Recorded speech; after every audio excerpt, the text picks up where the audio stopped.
Check it, check it, check it. Let's see what happens. I feel like there's a lot of headroom. I'm not sure what happens when the video comes on. Waiting for people to join in as usual.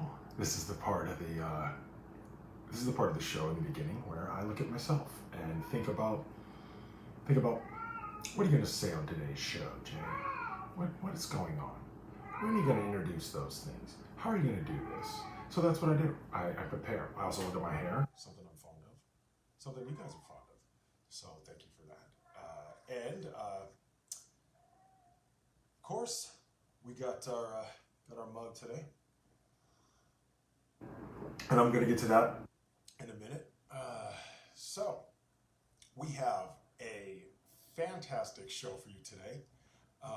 We have coming on live Crowe, our guest today. And I have a lot to talk about this week, so we're gonna get right to it. We usually I got a plane going by. This is LA, live from Los Angeles. It's Coffee Breaks Thursdays with Jason Zalakis, and you couldn't probably hear that because of the plane coming by. But anyway, hi. Thanks for joining me. I'm glad you're here. Let's talk about this week. Let's warm it up. So, what's going on this week? I had a lot of auditions this week. A surprising number. Lately. I haven't been auditioning just because I'm not looking for work. I'm not putting myself out there. So this week had a ton of auditions. I applied for a couple things, and commercials are something that come naturally to me, I suppose. I'm not sure. I mean, I work hard for it, but I got a lot of commercial work, so a lot of auditions for commercials. So one for a film, and again, one of the things I talk about week after week on this show is the difference between commercial acting and film acting, and having to do two different types of acting for each one. Obviously, commercials have a comedic, well, not all of them, but they're not as serious as a drama, and obviously it's a 30-second spot or a 15-second spot. So you do a lot of things, and you can change those things in the process, and translate the film. So doing a lot of that this week, a lot of those things. Wanted to touch a little bit. So that's what's going on. This week has been very, very busy. I wanted to talk a little bit about the show itself. Shout out to you guys out there. Doing your own version? I guess we would call that. So shout out to you guys for get out there, do your thing. We'll see what happens. Good for you guys. So, but shout out to super producer Warren Madden for bringing on our guests week after week, and we have quite the lineup for you. Actually, we have guests throughout all the way to November. Like we're booked up. People want to be on this show. It's pretty amazing. So thank you guys. Thank you for the audience. Thank you for you guys who support, who watch the show week after week. I thank you guys. I'm not seeing a whole lot of you watching now, but whatever. A lot of you guys watch it later on. So to you guys who watch it, don't watch it live, but you go, oh yeah, I'll watch that later. Thank you for that. Thank you for watching it. So appreciate that. So, what am I drinking out of this week? That's the question. Here it is. So, this week, this mug, you can see that there. This week, this mug features my children, and they are wearing I Love LA t-shirts. And the reason that they are wearing I Love LA t-shirts is because my sister moved to LA. My sister moved to LA years ago, I guess. Not years, yeah, years and years ago. And so she, when she moved to LA, I helped her move. And so I was singing this song the whole time because I didn't understand, when was this? I don't know. God, it was 15 years ago, maybe 20 years ago. I'm not even sure. But, yes, we are bringing our guest on shortly, but this is the part of the show where I talk. So calm your pants down, guest. But you know, you watch the show, you've seen the show. This is the part where I do this warm up act. Anyway, this mug features my children wearing I Love LA shirts because when my sister moved to LA, I kept making fun of her and saying, you know, I love LA. You know, my audio is cutting in and out, is what I'm hearing. Okay, so let's see if we can fix that. Hey, is this any better with the audio? Is this any better? Check, check. Let me know if you can hear me. Can you hear me? Can anyone hear me? This, again, I don't know. See, my parents bought me these headphones. I don't know how good they're working. So if you can hear me, is this better? Hello. Let me finish the story. If not, I'll switch to something else. But anyway, I was singing I Love LA, and my sister thought actually I made up my sister thought I made up the story that, or I made up the song, forgive me, that I made up the song I Love LA. And so when it goes up and down, so some people can hear me, some people can't hear me, maybe I should switch to different headphones. The producer is telling me the audio isn't good. Tell me if you want me to switch to different headphones, you guys, because I can do that. I don't know, whatever you need. Anyway, this story's getting out of control now, but anyway, the point is I made fun of my sister for moving to LA. And so years later, when my children were born, she thought it would be funny to put my children in these I Love LA shirts and see how young they are. My kids, I just want you to know that this one is a senior and this one is a freshman now this year, okay? So that, you know, Casey, Victor, and so my sister put them on this mug as a joke, and little did I know I would move to Los Angeles now, and you know, but this was before I was an actor. Remember, I'm a businessman. Okay, I'm reading the producers telling me I can hear you on the low volume, but it sounds better on the high. You know, I can hear you more clearly on the. What are you? I'm not sure. Okay, Warren, I don't know. Super producer Warren Madden, everybody. Thank you for lining up the guests. Warren Madden has lined up guests all the way to November, people. We have people wanting to be on this show. And people are lined up. It's very exciting. It's very good. And thank you guys for watching. Anyway, the point is I ended up moving to LA, becoming an actor, and now I love LA. So live from Los Angeles, it is Coffee Breaks Thursdays with Jason Zalatkis. We're bringing our guest on right now. We got a lot to get to today, so let's get right to it. Derek Crowe, here we go. Oh, I made a rap. It wasn't even on choice point or whatever, but that's how it goes here. Coffee Breaks Thursday live. We do it live, folks. We do it live from Los Angeles every Thursday, 11 a.m. So thank you for joining us. Also, shout out to my people across the sea who always tune in. Thank you to you guys over there. I know I have fans in Africa. I know we have fans in London. Shout out to you guys. Shout out to my people in India, of course. Thank you. And you guys know I'm big on foreign TV. So this thing is saying now that he can't be added. We're going to try again. We're going to prove this again. It says he's already a guest in the broadcast. So let's try this again. Okay, we're going to try it again. Bringing on Derek Crowe. There he is. Yeah. There you are, man. Can you hear me? I can hear you. All right. Yeah, can you hear me? Okay, good. Yeah, I hear you fine. Okay, because the producer. Yeah, it is going up and down. I don't know what it is. Okay, so let me. I can just switch. It sounds great though. Well, I mean, if it's going up and down, does it sound great, or is it going up and down? It sounds fine now. It sounds pretty consistent. So. Okay. I think we're solid, bro. We're solid. Okay. Yeah. Okay. All right. Cool. So, welcome to the show. Welcome to Coffee Breaks Thursdays with Jason Zalatkis. Thanks for being having here. me. Yeah, cheers, mate. Yeah, right on. So we're having a moment. So, you are the first guest who is not in the film Coffee Breaks. You're the very first guest to not be from the cast. You know, this is our 12th show. Okay. So you're because we have a lot of cast members, but you're the first one, and you have been the backup guest previously. Saturday. So now I can't hear you.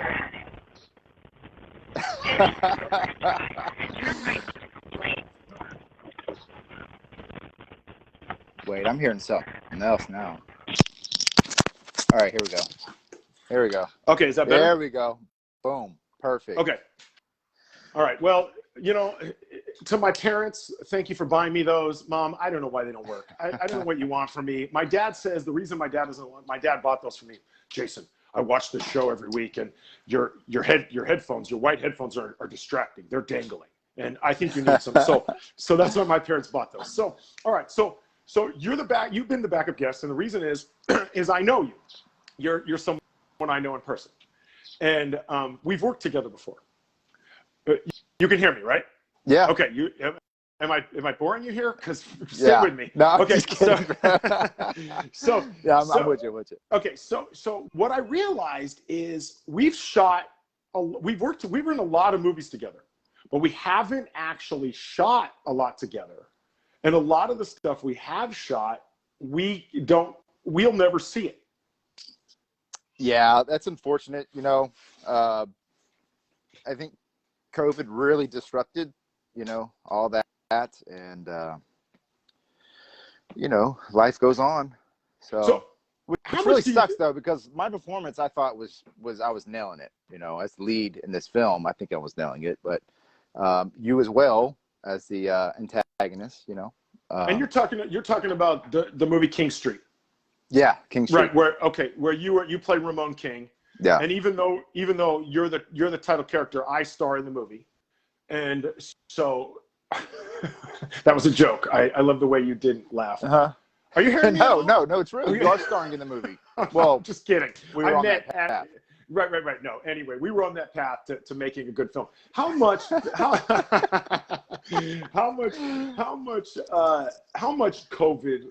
loss was there from COVID for you as an actor? How much? Well, everything just, COVID in general or for that film? No. For you as an actor, how much in general did you lose from COVID? I don't know. I think COVID was kind of, had a lot of benefits for me, But as far as acting, of course, auditions shut down, at least for a little while. But it actually helped me out because right before everything got locked down, I got signed with my agent down here in LA. That was February, and I was like stoked, right? And then I started thinking, damn, how am I going to afford driving down to LA once, twice, maybe 3 times a month or whatever for a 5-minute audition, right? And then heading back home. I was in San Francisco at the time. I'm in LA now, but so that was lingering in my mind. It's like, damn, how am I going to take time off from work? All this, because that's a 6-hour drive roughly, right? One way. Minimum. Yeah. So you're looking at a 12-hour day just driving, Right. So I'd have to take a full day off from my day job. And so everything shut down, lockdown happened or whatever. Everything went online. All auditions went self-tape. And I was like, man, that's great. That really worked out for me. So, I was able to do my auditions. I didn't have to stress about taking the day off, right? Now, naturally, if I got a call back or something, I'd be like, yeah, I'm gonna get down there if that's what they requested. But that's a little different. That's a whole nother level of I'm near to getting the job, right? So that's an unintended bonus then for COVID. Yeah. Well, it was going that way anyways. It was going to self-tape anyways, and that just kind of expedited the process. So I want to talk to you. You mentioned that you're in LA now, but I want to talk to you about your journey. Now, on this show, I pick on Florida a lot. I do. I make fun of Florida a lot. Super producer Warren Madden, our producer of the show, who booked you as the guest, he's in Florida, and we talk a lot about Florida. So, and we made fun of Florida a couple weeks on the show. So you're in Florida. You were in Pensacola. And so you didn't have the moccasins. You and I talked about that a little this week. You did we got moccasins. You had the moccasins in Pensacola. Okay. Every place. The moccasins are everywhere in Florida. Yeah, as far as I know, they're in Pensacola for sure. So you're saying the snakes are everywhere. Yeah. Not just in your government. So thank you for letting me set that up. Anyway, so you say to yourself, I'm moving to San Francisco for a tech job, right? Is that that was like my ticket out, right? I knew I just wanted to get away. I wanted to go see the world or whatever, because I was born and raised there. I lived there pretty much my whole life. And I think at this time I was like 32 or 33. It's like, man, I'm not getting any younger. I'm not really seeing the world or anything. I'm missing out on life experience. So that was a big motivating factor, was just to get the hell out. Plus, like, the education for my kids, we got special needs and stuff. So the resources there weren't really accommodating to our needs, right? So we bounced out. I mean, I landed the job in San Francisco. It was meant to be, I guess.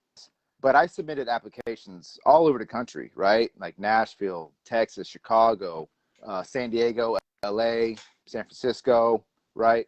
Funny thing, I was looking through my old documents on my computer. I'm kind of cleaning out. And I came across my resume folder. I got like 50 resumes that like I was submitting at the time, right? I was just all over the place. I was like, it's a numbers game. It's a numbers game. I got the skills, I got the soft skills. It's just a numbers game, right? So I'm blasting out all these applications, and I landed a job with the EMC, one of the biggest data storage tech companies there is, right? Well, now Dell bought us out, so I work for Dell. But funny story though, the woman who hired me actually went to my high school, like, I don't know, 10 or 15 years earlier. I'm not sure the exact time, but Florida, in Pensacola, wild high school off of Burgess Road. Crazy.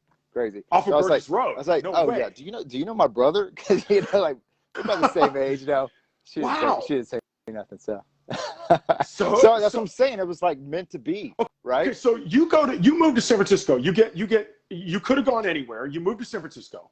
Yeah. And there you decide to then what? Do a local theater? I read that you got cast in a play. Yeah. Something drives you to act. So how'd that work out? We joined a church, and they had this really huge outreach program, and they had this massive stage. It's like Broadway scale. And my wife Holly's like, you should go out for it, whatever. I was like, I've never done this, whatever, and I didn't even know where to go. I was like, okay, I'll give it a shot. I didn't even know where to go, right? Had to find directions to the audition room. Get into the audition room, right? Everybody's got sheet music, and they're singing to like a piano accompaniment. So it's a musical, right? It's a musical. And I'm like, so I go up to the table. I'm like, hey, I don't have any music, whatever. So they're like, can you sing, do you know Amazing Grace? I was like, who doesn't, right? So I sang Amazing Grace in the key of F, because I remember the director of music said key of F. He has such a good ear. I guess he could tell just by like my voice. That's the key that I should be in. I don't know. But anyways, I got cast as a ensemble. It was Beauty and the Beast, and I just had a really, really good time. It was so much fun. I met a lot of cool people, and just the rush you get from that live performance, like it just kind of hooked me. Yeah. Right. Oh yeah. So right, the applause is why you do it, right? It's for the cheers. Well, I mean, it's just everything, right? The camaraderie, the applause, just putting yourself out there for other people's enjoyment, just everything. And then so after that, what do you do from there? You start training, because you get bit by the acting bug, which is what happened to me, right? And so it happened to me on Gone with the Dead. I was like, oh my God, I have to do this for the rest of my life. And you were there. You were on the set for Gone with the Dead. Oh yeah, I was star of that one. The star of that one. Remember, I'm in it too. No, it was my first movie. Yeah. It was my first movie. I'm not even. I'm definitely not the star of that. You are the star of that. You're the star. Well, I'm one of the main characters. Yeah. So when I started calling myself the leading man of the Bay Area, how did that make you feel? I was like, this guy doesn't know who the hell he's talking about. I figured. Kidding, bro. No. You definitely felt that because I think that's a great mentality to have. Well, but you actually probably are the leading man of the Bay Area. Like, maybe I am, maybe I'm not. There's a lot of films being made up there. There's a lot of people getting cast, and there's a lot of talent. There's a lot of talent. I think it's hard to say that you are the most prestigious leading man actor in the Bay. I think that's Right. It's hard. Anybody could be that at any point in time. Yeah, right? exactly. Just like, sure, sure. And I say it with some bit of humor in it, you know, Yeah. but it is, you know, Well, and I always knew it was a humorous thing that you would say that, you know. But I right, think right. it's a good headspace to be in to see yourself as that person, right? How much of acting is that? How much of acting is seeing yourself in that headspace? Man, I think it's almost 100% because you got to think about the industry that we're in and how saturated it is with other actors and not even actors though, but like directors, cinematographers, casting directors. They're all, you know, bidding for the same jobs or auditioning for the same job, right? So having that mentality, like I am this leading actor, this leading man, I can do it or whatever. You got to have that. You got to be in that mentality because if you're not, you're going to constantly start to doubt yourself and you're going to get butt hurt every time you don't get the role or whatever. And that's just part of the game, right? Right. I knew walking in once I started doing film, I knew walking in I was going to get 99 no's and then a yes, right? Maybe 98 to 2, right? It's just the way it is. Yes, any actor, any successful actor, any A-list actor, they'll tell you the exact same. Like at the beginning, you got to do student films, right? You might not even get the student film, right?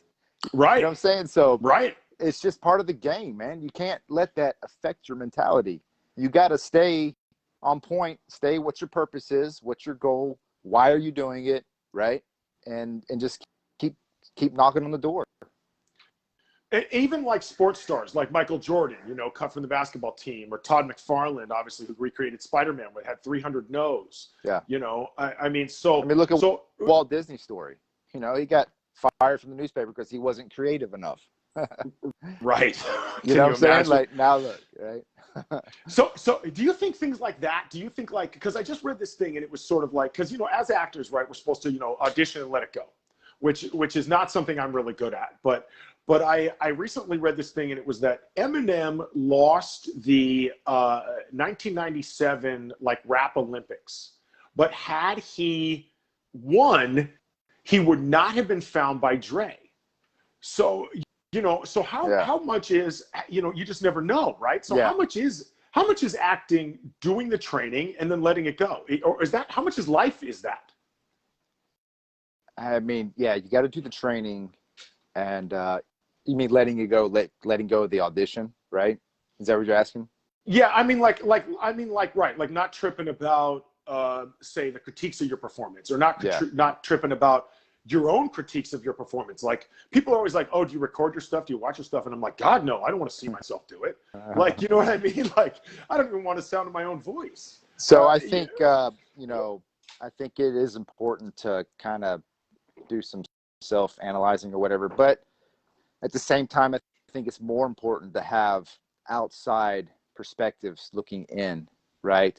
Especially from other trained individuals that can say, well, this line, you know, possibly. So for me, like a weak point for me is comedy. I don't have a whole lot of comedic training, but I have a really good friend who is highly trained in comedy, and she's always pointing out the lines. Okay, this is a turnaround. This is a bang, bang, bang, whatever, right? So you need to do it this way. Like there's a science to it, right? But then at the end of the day, you just kind of have to, you know, put yourself out there, interpret it how you would naturally, and just, you know, I don't know, man. It's kind of a hard thing to describe because you do the training, you put it out there on an audition or whatever, and then your job's done. You walk away, right? Right. Now you could sit there, you could do 5 takes, like, and sit there and analyze every one as you're editing your audition video to submit, and like, man, I like this one, but I like this spot better, and then, like, you know, you can just get overwhelmed. At the end of the day, the casting directors do this every day. They look at hundreds of submissions every day. They're going to see the traits naturally come out of each person, so they're going to know, you know, are they right or are they not right? Maybe they're right for another role or whatever. You know, I heard somewhere it's like within the first like 7 or 10 seconds, they know. Right. I keep hearing that. I keep hearing that. Like I was watching this thing and the movies that made us, and they were talking about Julia Roberts walking in, and they said we knew as soon as she walked in. Like, how much of it even is before you talk? Like, do you think? Yeah, I think a lot of it, percentage wise, I really couldn't put a number on it, but we all have an energy about us, an aura, whatever. So when you walk into that room, you got to have that confidence. You got to have that, just that confidence when you walk into that room, and it speaks volumes, right? Right. So you've done you went from this singing ensemble thing, and then where did you go from there? Did you then start training? Like what happens next for you? Yeah. So I after that first stage play, Beauty and the Beast, which was great. After that, I went back for the Christmas show, and I actually got cast as a principal, and no theater training, nothing, right? So we go into rehearsals, and like I'm so like small, right? Theater, you have to be big and project, right? And the director's just like, Derek, I need more. I'm like, so I amp it up as much as I can. She's like, I need more. I need 10 times more. I'm like, God, I'm giving you all I got, right? So eventually at the end, I think I gave her what she was looking for. But after that, that's when I decided to go take some acting classes. And then once I started taking acting classes, everything changed. Right. Because that's when I started meeting a lot of more people in the industry, like that are actually working actors, doing auditions, have representation. I learned about SF casting, had no idea that was a thing. Right. So, eventually I got signed up for that, started doing student films. My first project I did was a student film. I was in my car, I was like an Uber driver or whatever, pick up this guy. And funny thing, the actor I was working with on that film, fast forward about 3 years later, he continued acting, right? So he got in with this group. They're filming this movie. It's called Bay Laws. It's in post-production right now. But I got drugged into the movie because I knew him, and we were the first ones to work together when we started our careers. We were actually auditioned together for that first student film, and so our relationship, it's sustained, and we still keep in touch, and yeah, it's good. How hard is it? Because this is something I go through, is that I am too big. And then in film, they keep telling me, go smaller, go smaller, go smaller, right? So, and on theater, you have to go bigger, right? So for me, I'm like really naturally theater guy. And I am comedy trained. I have like comedic troupe, like experience and that stuff. Comedy is like my thing. But how much of it then is unlearning theater to do film? Like, what's the transition? Man, I really couldn't tell you, dude, because you're talking about some of these actors that come from like Juilliard or whatever, or they come from like a Broadway background, where that's pretty much majority of their work is on stage. Now I do know that most of those actors that transition over to film, they just nail it. They just knock it out of the park. For whatever reason, I think what they're able to do is that bigness that they have on the stage. I think they learn how to channel it and keep it more internal. Right. And that comes across through the lens of the camera, through the screen, and it's more intense, right?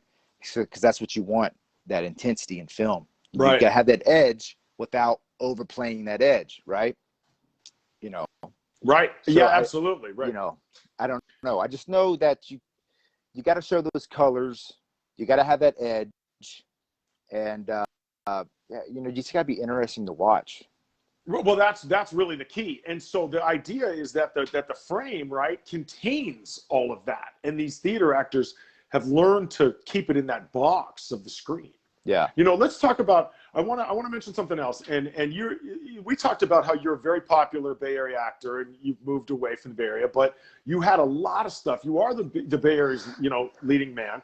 And you're in a movie with Brian Cohen, who is watching the show. So I want to shout out to Brian. What's up, bud? You're in Pride Jewel with him. And so you guys are crushing it with Pride Jewel winning awards, produced by Megan Phil. So tell us about that experience. How much? Because I know Brian's on the poster. Are you not on the poster? No, my role was more of like a supporting, maybe guest star role. I'm not sure. I had a few scenes, but getting onto that film is an interesting story. I can't remember how I caught wind of it, or maybe I was doing some self submissions or whatever, and I came across it. It's like, hey, this looks interesting. Oh, they're filming in Benicia. Great. It's like 10 minutes from my house.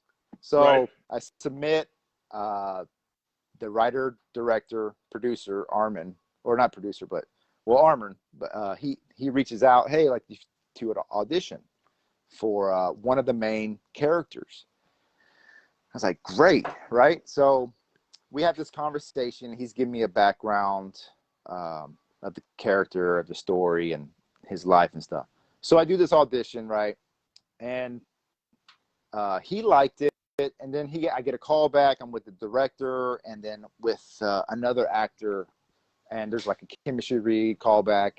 And the director really wasn't feeling me because of the accent. I didn't have the Armenian accent. Oh, the character. The character, yeah. I remember that call when they were looking for Armenians that could speak Armenian. I remember that call. Okay, that's that movie? All right, here we go. Go on. Yeah.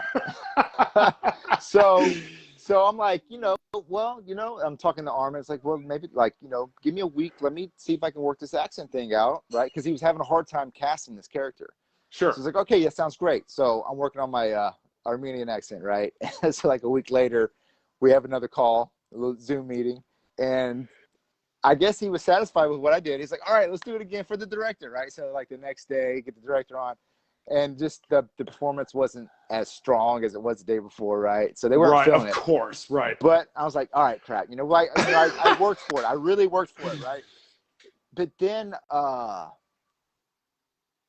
he sends me, he's like, well, how about, no. How it happened was, first, he's like, I want you to read for this clerk. Okay. This clerk role. It's like, all right.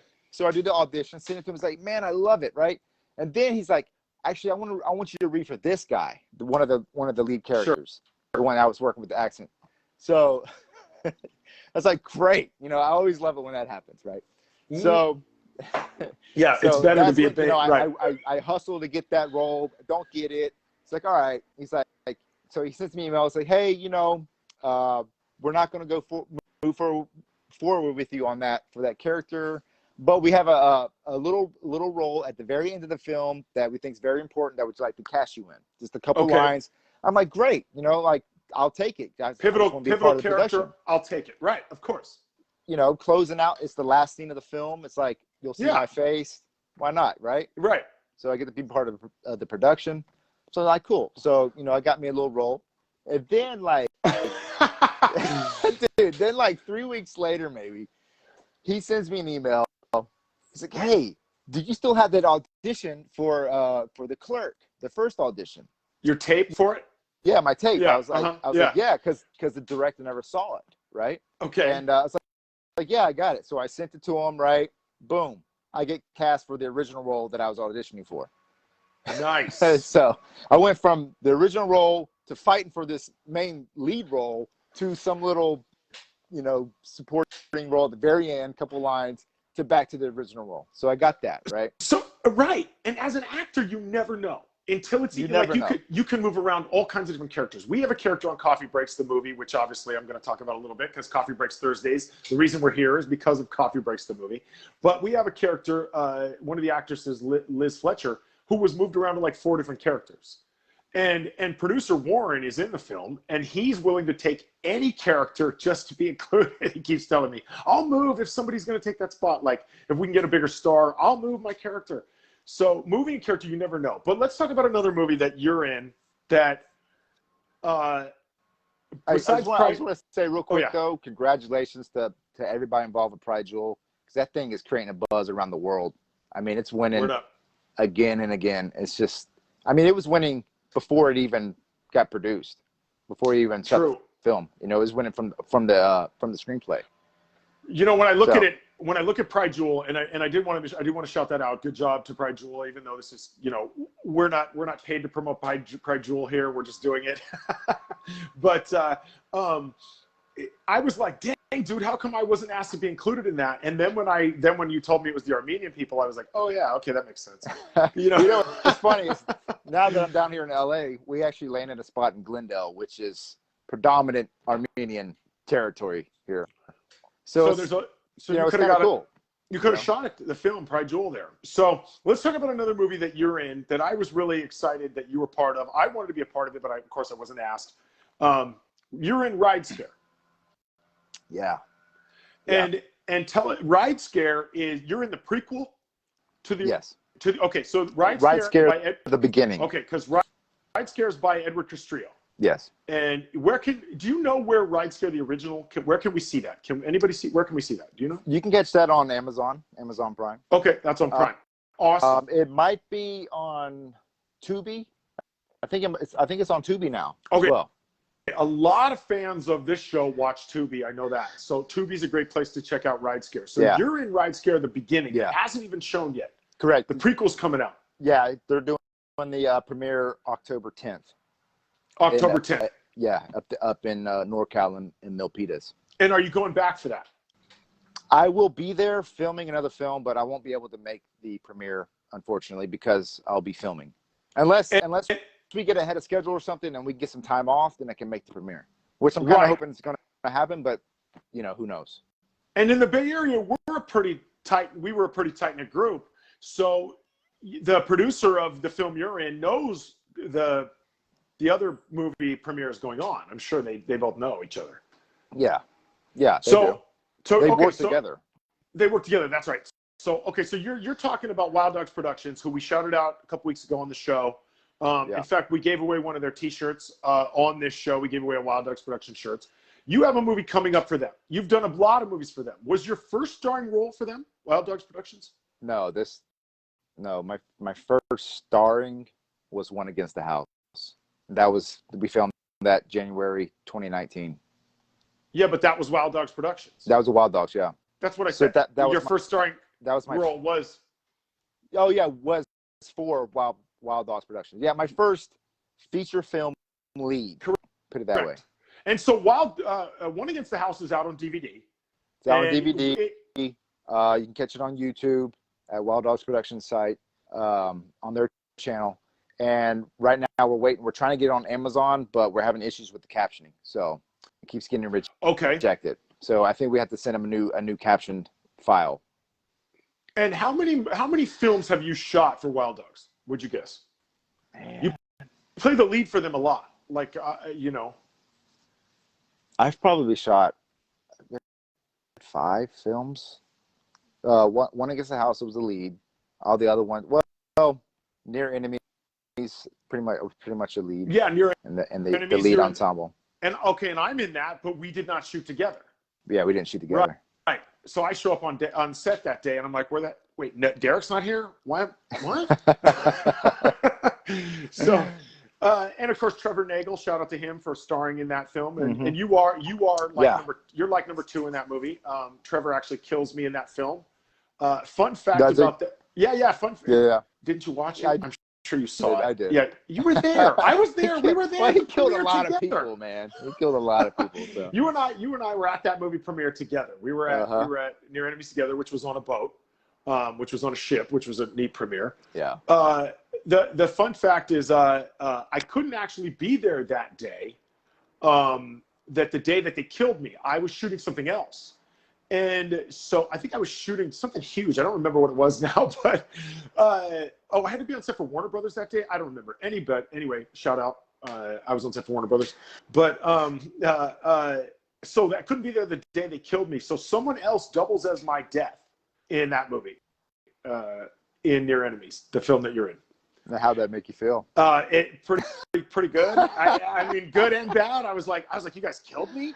And then when I saw the movie, I was like, oh, everyone dies. But I was like, oh, I couldn't believe it. Yeah. So okay, back to Ride Scare, because I don't want to not shout out to Ride Scare. So tell us about your character in Ride Scare. All right. So I had the option, and I want to big thank you to Eduardo for giving me the opportunity. Because I said Eduardo Castillo, right? I've been wanting to work with him for a good time now. Right, me too. He makes by the way. He makes some good quality films. Absolutely, for an indie filmmaker, right?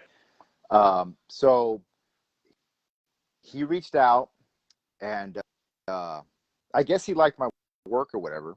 So he reached out. Wow. And he's like, "Hey, I got a couple." Actually, no. So first, I got Marilyn reached out to me.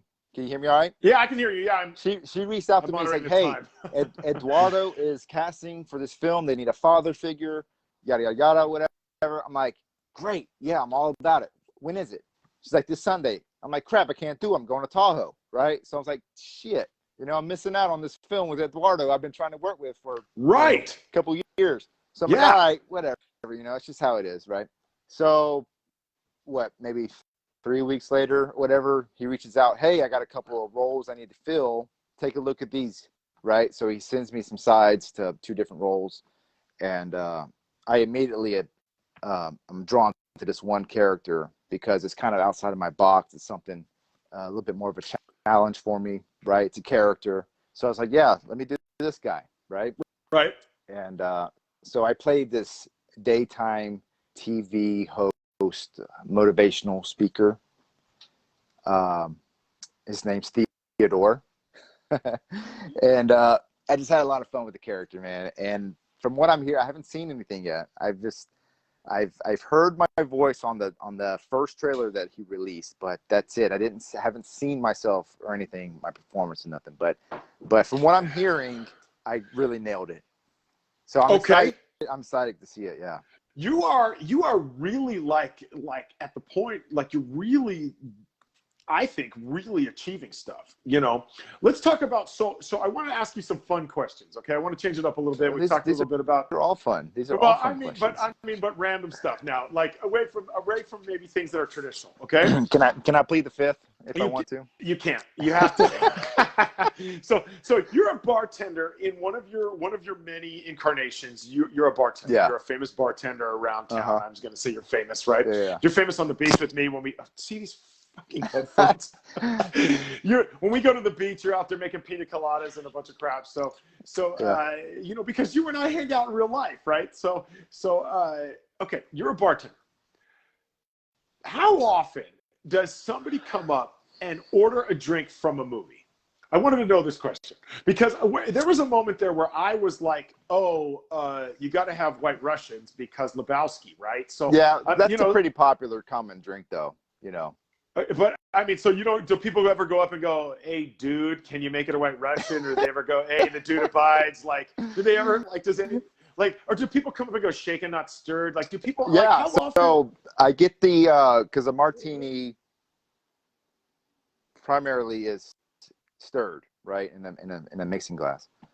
But James Bond does it shaken, right? Right. And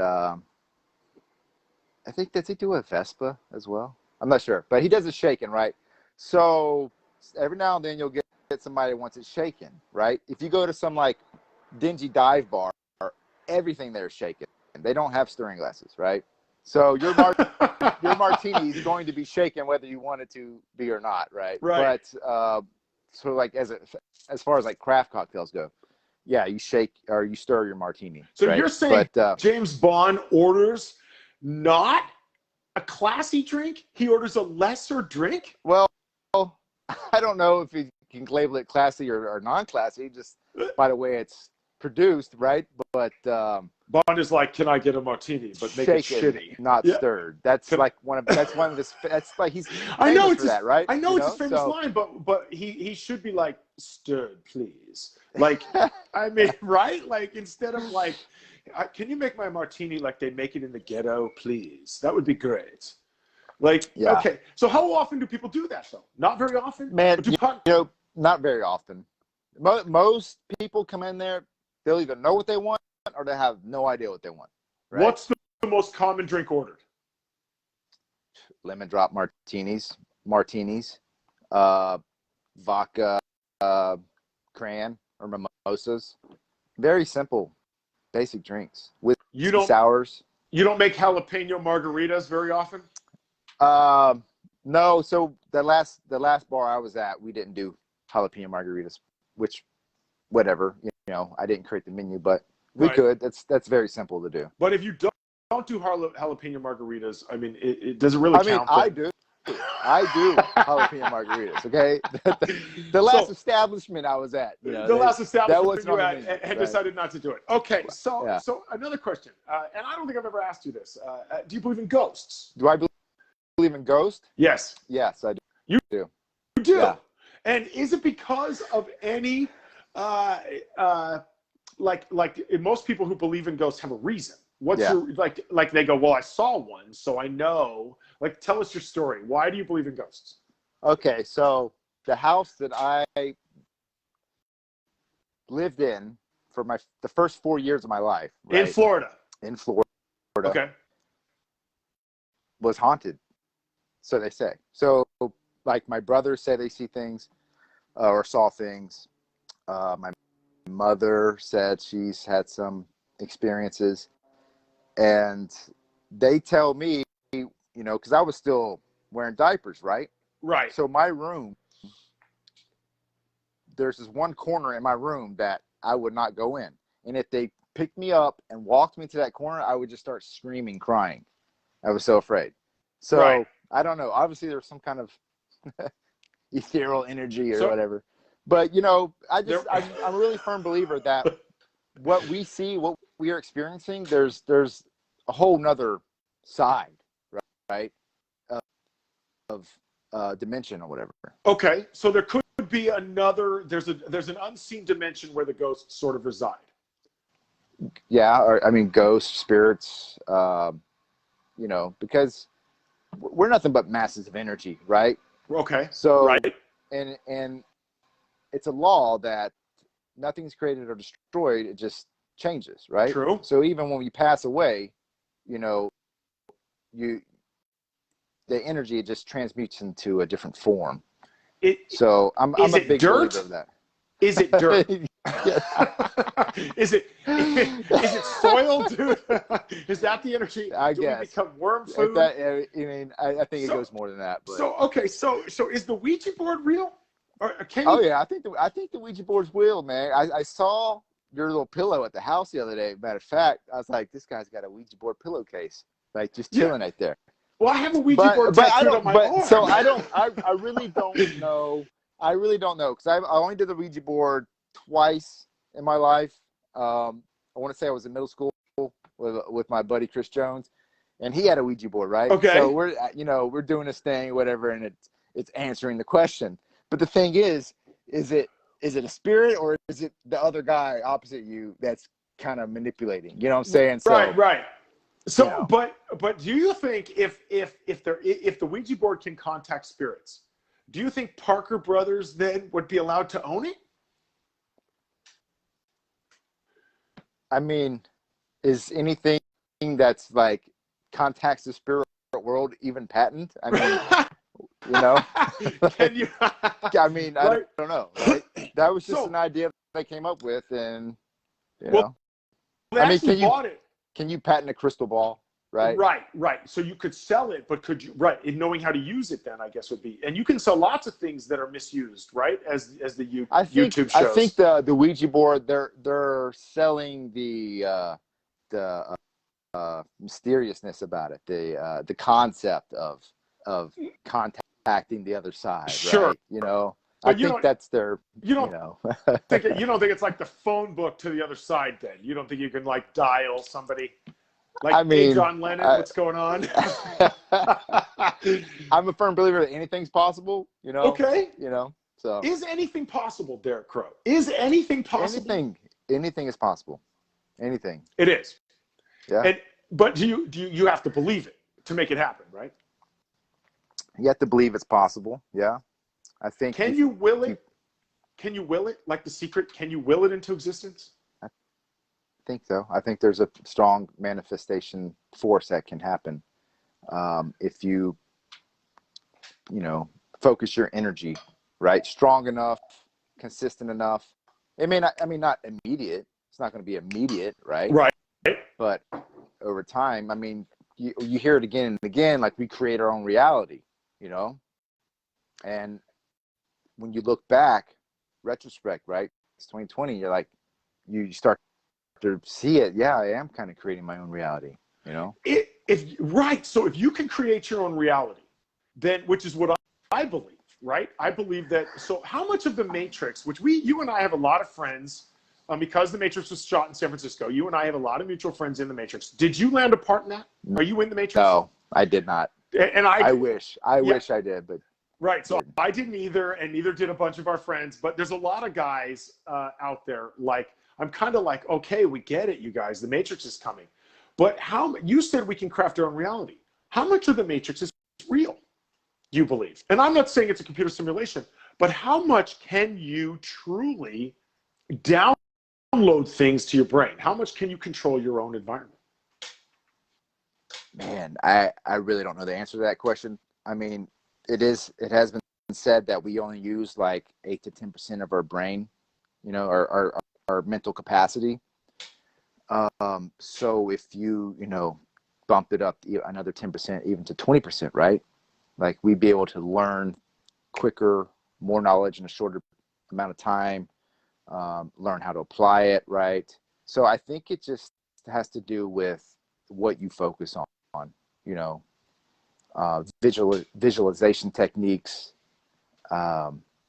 staying on the positive side, you know, the law of attraction, so to say, or the law of karma, right? Right. What you put out, you get back, right? Yeah, absolutely. So if you stay on the positive side, right, positive things are going to happen. I mean, a good example is just whenever you quickly get negative and do something, normally you get negativity, bang, right back. You know, it's almost instant. But the positive side takes more time to grow or to come back to you in the proper ways, the proper channels. You know what I'm saying? Absolutely. You can't force things. You can't force God's work, right? His hand is in everything, right? So you have to let things happen, and that's been a big help for me in this industry, actually, as an actor. It's like you don't get the role. Okay, well, that role wasn't for me. It was meant for somebody else, for some other purpose, for some other grand purpose design or whatever, you know? So now we're getting onto a whole nother topic, right? But I think you just have to go with the flow, but you can't just sit there in your canoe and not paddle, right? You know, True. you can use it as a rudder to come to this side or to that side, whatever side you want, right? So you do have some control, but you do have to work with the laws, right? The laws of the universe. Sure. Right. I think what you're talking about is I don't absolutely. even know if I answered your question, though. No, you did. You know what? But you know what? I don't know if you did, but I got to tell you, I was like blown away by listening to what you were saying. Like you're right. I'm telling you, I'm like, man, what was my question? So, I to everybody out there right now, the way the world is right now, the way the world has been in the past decade, you know, there's a lot of resistance going on, a lot of protests, and you know, and a lot of that stuff is really it's out of our control, you know. And I try to not let things that are out of my control, beyond my reach, to affect me, to you know, get me into like a negative state, right? Because that's only going to, you know, perpetuate negativity coming into your life. You know what I'm saying? So, you know, you got to stay on the sunny side, right? Right. You got to stay positive. You got to keep those positive mental images, and just know and have faith, right? And just know that things always work out. My experience, things have always worked out for me. They just, one way or another, the problem gets solved. Right. That's been my experience as well. You know? Absolutely. Right. Absolutely. That's been my experience as well. What do you think about this not so fun fact that I'm going to change the subject a little bit, but what do you think about this not so fun fact? And you're talking about things work out. Did you know the average person walks by 36 murderers in their lifetime? I mean, were they a murderer at the time that they walked by them? Maybe not, right? You know, and life just like beats them down and they just snap, right? Right. Or, if you walk by 36 murderers in your lifetime, right? Are they right? Because maybe after they've met me, they've decided to become a murderer. Like, I know, right? Right. Like, where's my weapon right now? So what do you think your chances are if you walk by 36 murderers in a lifetime? And you know where I learned that? Skeletor told me that. Skeletor. Skeletor. Okay. What year? What's the reference? Well, he tells you now online. He tells you not fun facts, and then he runs away. It's like, wow. So right, exactly. So Skeletor dropped that on me earlier this week, and I thought maybe what is your feeling of that? I mean, did you know that? I didn't know that. I mean, I don't. I'm just like, whatever. Maybe I do. Maybe I don't. You know, like. Have you ever met someone who's admittedly killed someone? Has anyone ever come up to you and said, "Hey, by the way, you know, I killed somebody"? And I'm not talking about. That's an interesting question because the other night I was talking to a good friend of mine. It's funny that you mentioned from that. high school, right? From Pensacola. He bounced out of here years ago, right? He fled Pensacola, and that actually had a big impact on me for my motivations to get out, right? So we were chatting up the other night, and of course, you know, old time friends like that from high school, conversations always gravitate back to back in the day, right? Remember back in the day? Yeah. Well, he drops these names like, and I'm like, I know the name, but I can't remember the face anymore, right? Well, anyways, he was telling me a story. He's like, yeah, I remember old dude killed his best friend, and then he came over and was told people about it. Like, and I'm like, dude, you're right. I remember that shit. Like, but I can't remember the kid's face. So I got to like bust out the yearbook or whatever. I mean, I'm not really concerned about it, but you know, but then, I mean, I do know some people who I think pretty sure have, you know, committed a murder or homicide or whatever. Now, but I don't pry. I mean, that's whatever. That shit's in the past, I don't right? pry. Yeah, I don't. Hey, yo, pry. I'm bro. like, yo, did you kill anybody? Or like, if you're a soldier or whatever, and you came back from a war, no. Like, what's your head count? Whatever, you know, like, I just assume What's they your probably head count? had to, you know, or whatever, right? Yeah. You know, it's just. Well, I mean, I don't mean in the war, and I don't mean interrogate people, but I mean, if somebody comes up and they're like, "Hey, bro, I killed somebody," are you just like, "Yo, that's cool, toast to that, brother"? Like, are you like? I probably wouldn't believe him. I probably would not believe him. You know? Yeah. Okay, so unless they looked at me funny when they said it, like right, if they're like this, right. So I play a murderer a lot on film. Murder man. Right. I was. Yeah, you look like a damn murderer. Oh, thanks. I look like one. Kidding. I was just looking at how similar we look, actually. So that's funny that you thought that. Like, literally, those aren't seashells, are they? Those are like human teeth right there. Okay. Necklace out, right? So you want to know what's funny about this? My there's mother. A screenplay right there, bro. There's a right. What if I wore human ears as a necklace? And then what? Right. And I was a genetically engineered soldier. That's an idea. So. No, what movie was that from, though? That's Universal Soldier, yeah. With the ears on the necklace, yeah. He also does it in the beginning seasons of Walking Dead. Daryl wears the ear necklace. Yeah. But the ear necklace comes from Universal Soldier. So my mother buys me this necklace, the one with the shark tooth, and she says to me, Jason, I saw you wearing the necklace. Now, remember, my mother's Jewish mother from old school, right? So my mother says to me, Jason, I saw you wearing the necklace on the show. And I said, yeah. And she says, how come you're wearing both of them? like, Mom, I'm wearing the other one. I always wear this one. And you bought me this. I added it on top, Mom. Calm down. My mother. It's like the other one's overshadowing the one I got. Right. You, right? Oh, how come you're not just featuring the one I got for you on the show? So let me ask you another question. You got a lot coming up. I'm having so much fun. I hate to get off, but we're getting near the end of the show. In fact, we're a little bit over. You got a lot coming up. You're writing your own stuff. You're heading back to the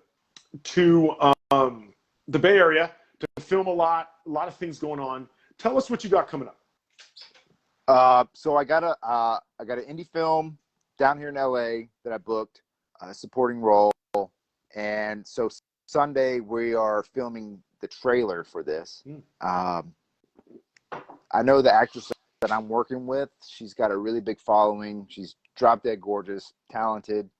The producer and writer, she's really cool. She lives out in West Hollywood.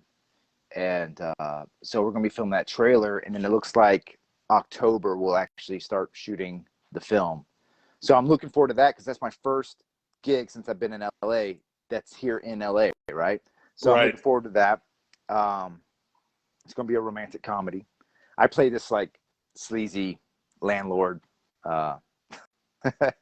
manager of a bar, right? Okay. You know, which kind of fits for a bartender, right? But sure.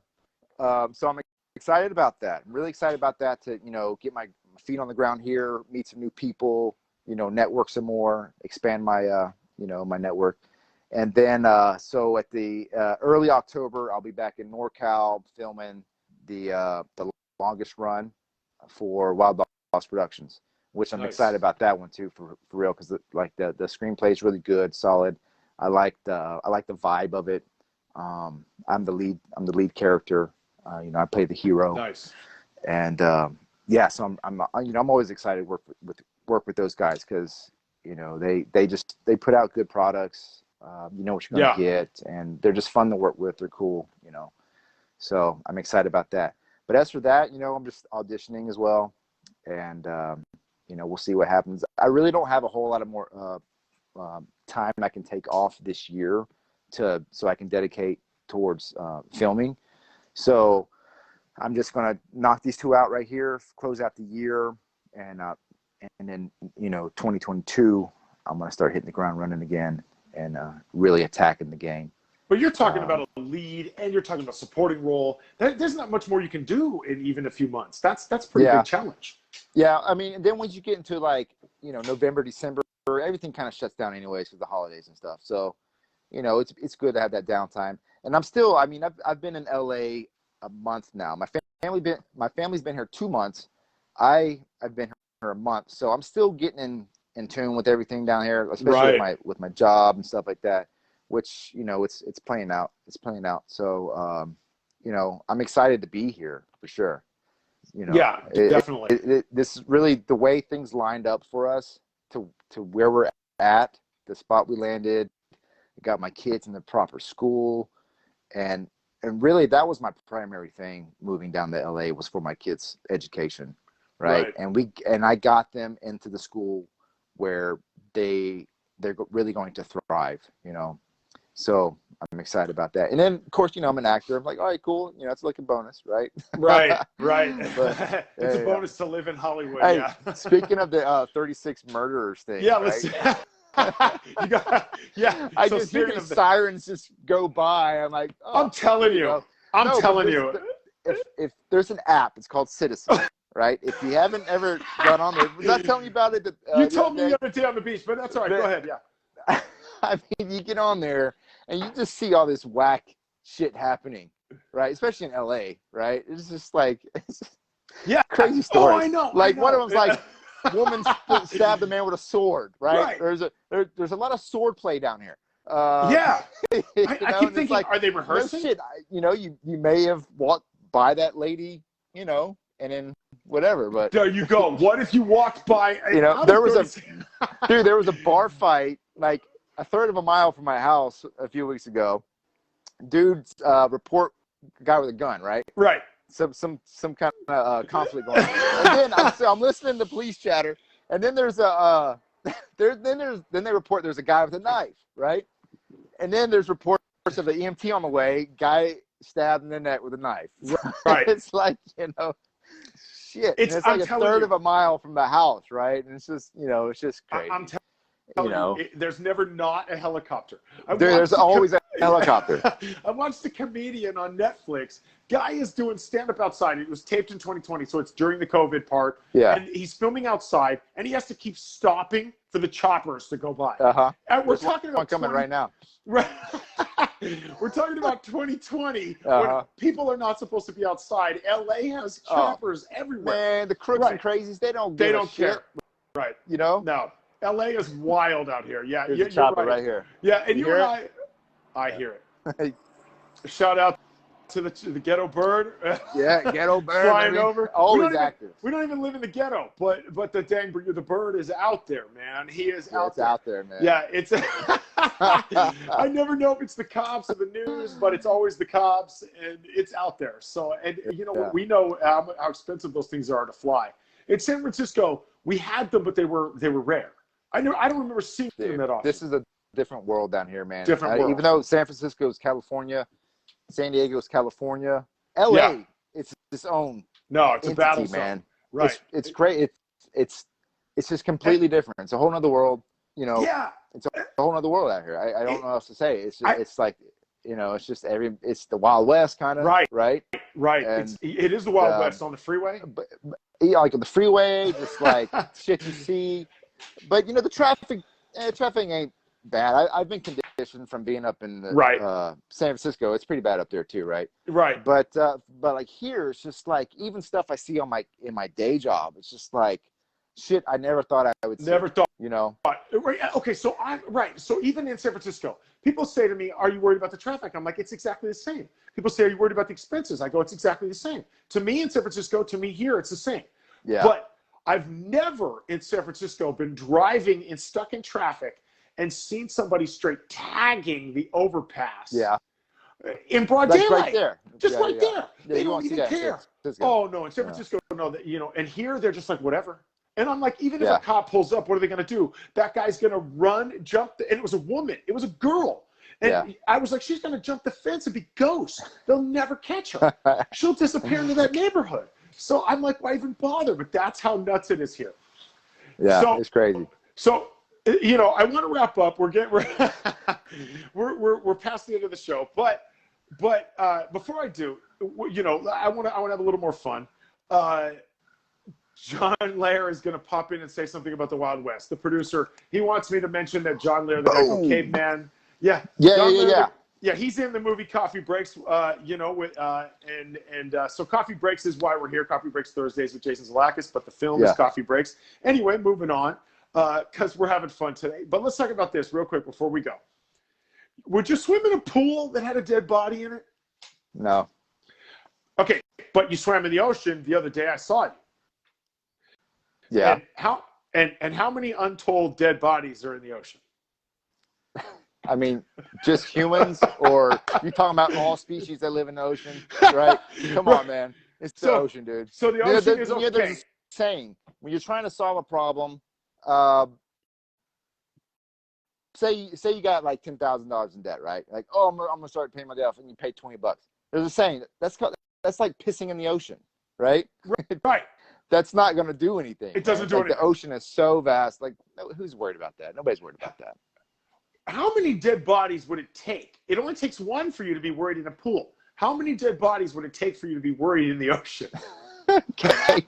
If they're lined up on the beach, right? If they're floating in, right? Come on, man. Like, if they're floating in and shit, and like there's body after body after body, yeah, it's probably best that you don't go swimming in the ocean, right? At that point in time, I guess. Okay. I don't know. Now, if they're out of sight, out of mind, right? Out of sight, out of mind. So. Right. I know there's sharks in the ocean, but it doesn't stop me from going in, right? But if there's a lot of shark shit in the ocetion, huh? But if there was one shark in the pool, that's not going to happen, right? One shark. I don't know. I would rather. I don't know. I was going to say I'd rather swim in a pool with a shark than in a pool with a dead body. Really? That should be. Well, it depends on the kind of shark. Maybe if it's a great white, right, and I'm bleeding, maybe not, right? But I mean, but if you're bleeding, the dead body. You see all these videos of people swimming with the sharks and stuff. You know, I don't know, but a shark may be more temperamental in a confined area. So maybe I will. Maybe I would dive in and like race the shark and get out as fast as I could, right? Right. Like how long do you have to? But dead body in there? No, that's just like poison, bad vibe, right? Not doing it. Okay, right. They poison the water hole. Isn't that what Woody says? Woody says they poison the water hole. That's what There's they say. There's a snake in my boot. That's what he says. So he Reach says there's a snake in for the sky. He says all those things. He says there's FYI, if they did a real life Toy Story, you could totally be up for the running for Woody. Why do you think I could be the cowboy? Because you're tall. Woody, because you think I'm like the lanky. Yeah, you got the tall, Woody. That's lanky cold. vibe. That's cold, bro. That's messed up. You know. Hey, listen, right? No doubt. You could be Buzz. Yeah. You're stocky. Yeah, I you could be Buzz. Yeah, I was looking at the picture of us on the beach the other day. I was looking at the picture of us on the beach the other day. How swole did I look? Super swole or just I'm semi-swole? I'm telling you, you look pretty. You look pretty good. I didn't want to put it online. I didn't want to front you out for looking all buff, but you know. We do. I got a lot of work to do. You know, maybe a live action Buzz and Woody would actually. I think that's a great idea, honestly. Like you're I wouldn't writer. be surprised if they did it. You're the writer, so why don't you write that? I should write that. That's Disney's material. I can't do that. No. What? Okay, so what if we were Space Guy and Cowboy? I'm creating. Like I am. Isn't there a song about that? The Space Cowboy. They told me the Space Cowboy. Is Woody the Space Cowboy? No. Okay. Anyway, listen, we got to wrap up. Derek, tell the people where they can find you. How can they get a hold of you? You can find me on Instagram, Derek E. Crowe. That's Crowe, Crowe. I'm on there mostly, right? I got a YouTube channel. It's mainly for like auditions and things like that. But yeah, find me on Instagram. We got a Facebook page, Derek Crowe. What else? You know, you can catch my film One Against the House on YouTube. Go to Wild Dogs Productions and you can find it there. It's got like 1.2 million views on it. Wow. I'm on a couple of Amazon. You can find me on Amazon as well. A few productions. But yeah, hit me up on Instagram. That's where I'm most active. Right If you really want to get a peek into my life, that's where you're gonna find it. Sweet. Derek. So shout out, Jason, man. I appreciate it, man. Warren, I appreciate you having me on the show. And dude, if anybody flakes on your film, you know, hit me up. I'm all about it. Listen, right? If you need an actor, Derek is the guy. He is now the Los Angeles leading man. There you go, man. That's it. Derek, thank you. Guys, audience, thank you so much for being on the show. Coffee Breaks Thursday with Jason Zalakis. Derek, thank you. We'll see you guys next week. Next week, our guest is Kate Phoenix, horror movie actress. We'll see you guys next week, 11 a.m.